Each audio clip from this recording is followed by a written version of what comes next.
And many thanks, Louis, for joining me on our new podcast today. The theme of our podcast, Louis, is empowerment. What's the score, and what does empowerment mean for you? In this context, we're looking at what has been the driver in your life. I mean, obviously, we're going to come on to it, Louis, but what's been you've had a very successful career in football and now in business. But what has been the driver for you? What has been the point that's made you achieve what you've achieved? I think we'll start right at the beginning here, beyond the football, if you don't mind, Louis. With your family. I know you came from humble beginnings, didn't you, with your mum and dad in Paris? I think your dad was a big driver. Your mum and dad were big drivers in your life, weren't they? If you could explain a little bit more about that. All my kind of dedication to let's say empowerment process is because I wanted to have the right legacy, the right kind of like values. My parents were really strict. I was young and I had that nonchalance. I wanted to just have fun, but straight away I understood that I needed to really represent the name of my family in certain ways. So I had that kind of dedication and able to sacrifice a lot when I was young for this. And then when you start to realize that you have a potential, you get that kind of confidence. I always felt like the strength of my family was in my veins, and I used it as the best possible capacity. And then now the word empowerment means this is like my parents give me every little, let's say, tools, confidence, whatever they wanted to make me stronger, better in so many ways. And that's what is empowerment for me, is try to give as much of freedom and responsibility, courage to the people that you live with. So my kids was the pivotal moment, because straight away I say, oh, okay, now I'm not alone. It's not just about me. It's about my children, how I can equip them the best way possible. So that's what means empowerment for me, is try to go a bit against the society who tend to always put you on an assist mode, like asking a lot of people to be there and helping you to do everything, basically, especially in sport. Yeah, you played at the highest levels of the game. Where you started off in Metz, went to Newcastle, Fulham, Manchester United, Everton, all the top teams in England, and you then played in Italy as well. That's right, with Lazio. So you've played around Europe, again at the highest levels. This driver for you, touching back on with your dad and your mum, do you think again that a bit of that was in you to allow you to go and play, to go and sample new cultures? Do you think there was a bit of that there? Because not everyone can do that, that's for sure. Not everyone can do that. Yeah, but the actual focus is on trying to enjoy, trying to take and grasp the opportunity, whatever it is. Where I love to speak to people. I'm not afraid to challenge people. I'm not afraid to actually learn from people, because I think they are better than me, and I try to change my better self in so many ways. So I don't think that I was afraid of anything, because there is nothing to be afraid apart from dying and being sick. So I really enjoyed that. So even if I was injured, I always felt like it was a blessing, because I was not taking a bullet. So all those things, as I said, my parents give me that kind of I'd say. Is it like a mental strength to succeed? You think that's? I think so. Yeah. I mean, on that point as well, you'll have seen, no doubt, Louis, with the Euro Championships, the recent Euro Championships, and the abuse that players, particularly the England team, were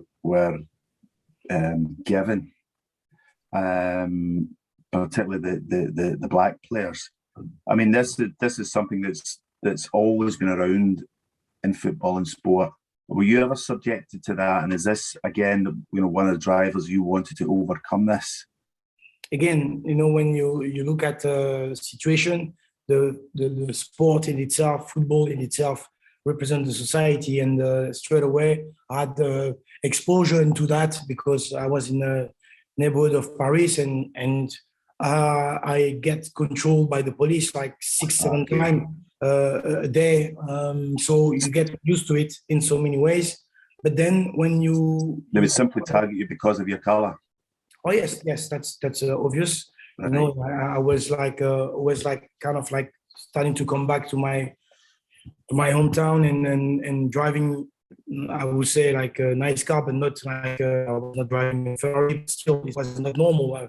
How you can get that, So all those kind of cliche that it's devastating, for anyone, but for a youngster to have this kind of foundation.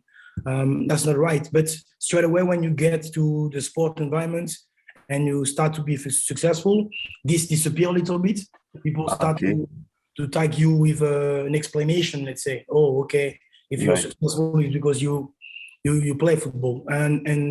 And that was an obvious thing that I need to actually learn as much as I can. I need to understand as much as I can to actually master my explanation, my vision about it. Because if I want to change something, I really need to understand the problem and where it comes from. So all those things, it's like obvious that when you're a football player, you can't do everything. Now we have the social media. So when you see Marcus Rashford or Sterling speaking out, because during the summer it was just like horrendous to see stuff like this. To be honest, and you try to it's not excuse, but you try to give time and say, oh yes, it's always this like over the years, and now he's improving. So it's like finding excuses in some way. But I think now it's more about the people who are in power to really understand the history, to understand what it needs to be given to the people who can change things, because they're not being given anything. I mean, you touched on a point with Marcus Rashford and Raheem in the summer, and it would appear, and it's probably incorrect here, but it would appear that it seems to be becoming an English problem. It was so definitely in the summer. But you played for several top flight English clubs. Were you ever targeted in that way, like Raheem, like Marcus? Did you ever encounter that in your career here in England? I mean, before we go to anywhere like Italy or France or whatever. Were you ever targeted in England? Yeah, in England, to be honest, I've been like attacked a few times on Twitter, but Twitter was just the start. That's right. Yeah. I'm not very exposed on social media. Not like I've got millions of followers, and from that, I'm not an attraction. But every time, if you understand that, basically, if it was like always like a very deep problems towards me, whatever it's like a small account or bigger account, the more followers you have, the more idiots want to be famous by doing anything. And that's the problem, The social media, it's an expansion, like every sentiment that you have or feels, you want to share it. You want to give an opinion and say, oh yes, or maybe try to make somebody react about something. And that's the thing. So sometimes I'm not sure that the foundation that we have built is right for interaction anymore. That's quite. Have you deliberately kept your social media presence or exposure low key because of that issue? Yeah. In some way, I wanted to control it. I don't, and at the same time, I have like a very odd, paradoxal way to see social media. Sometimes I like to promote good vibes and all that.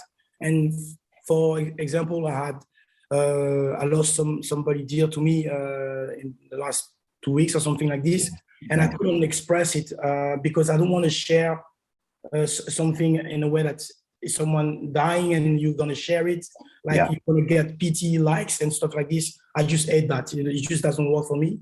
And at the same time, I want people to understand that I'm not fake, because you can't only share nice.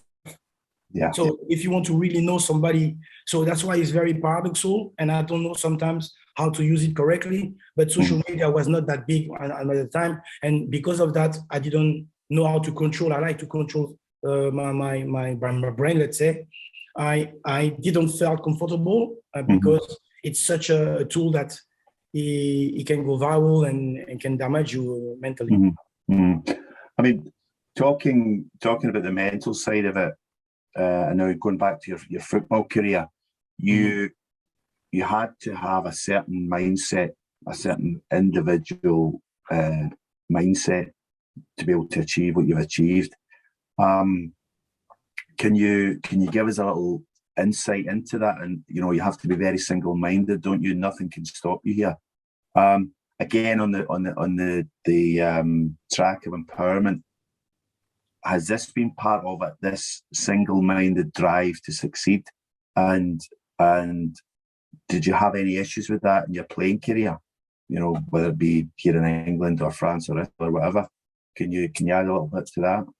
No, because as I said, if you have the right foundation, it seems like everything becomes very natural.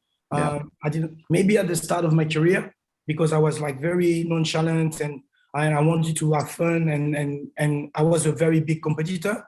I see every opportunity, every profile to be a competition, even if it was against myself. So then when you start to grow as an individual, you start to really, let's say, start to be like picky on people. Like I was like really like, no, I know myself, I know what I like. And I was like very true to myself. And those moments, that's where you get clashes.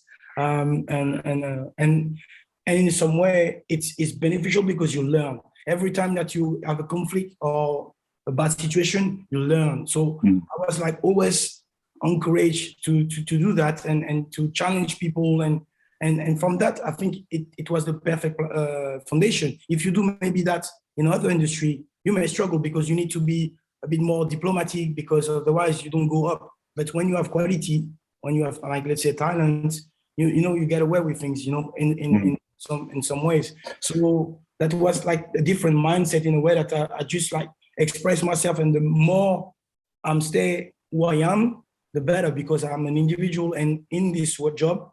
Sometimes it's really good to be recognized, to be different, because if you are just like a robot or similar as other one, nobody cares. I mean, going back to your football career again, Louis, I mean, can you give me, again, it's well documented, the heights you've achieved in the game and where you've got to, but can you give us some of the highlights for you, one or two highlights that really stick out in your mind, either good or bad? So yes, definitely the first game of United, if you have like to pick like one or two, I would say this one. And obviously I had the chance to represent my country. Those two moments define a bit my career, because I really work really, really hard to become one of the lucky one that can play for such a big club. Represented like, for me, a competition that I said, like, I knew, I'm not saying maybe 1 billion, but something like close to that wants to be in my position. And I know that so many kids will die to be in that. And that represents so much, because I work really hard to be one of the lucky one. And then same for the national team. So when you think about that, so many French people wanted to represent their country, whether it's on Olympics or on the World Cup, and I managed to do that. So I just like, I can't be more thankful for that. Obviously, what is very important as well is because I don't think out of the game people can say I was a dirty player or some kind of like with no integrity in the way I play. I had an idol with George Weah, and I try to copy him in some way. Yeah. Did you have were any particular games or any particular players in your career that stand out for you, i.e., again, good or bad? Do you think, real highlights or low times? Yeah, the one that I would say impressed me the most, whatever, like, yeah, the moment I shared the field, the training field more, yeah, the training field with Cristiano Ronaldo. Yes, I knew something was special here, because the guy is, he just like, I don't know how you call it, but there is like the Kobe Bryants, and there is like the Cristiano Ronaldo's. It's like two immense athletes, and the dedication couldn't be higher than those two. I mean, like, there is nobody else. So in terms of like being an athlete and able to share the training grounds with this guy, incredible, immense. Yeah. I mean,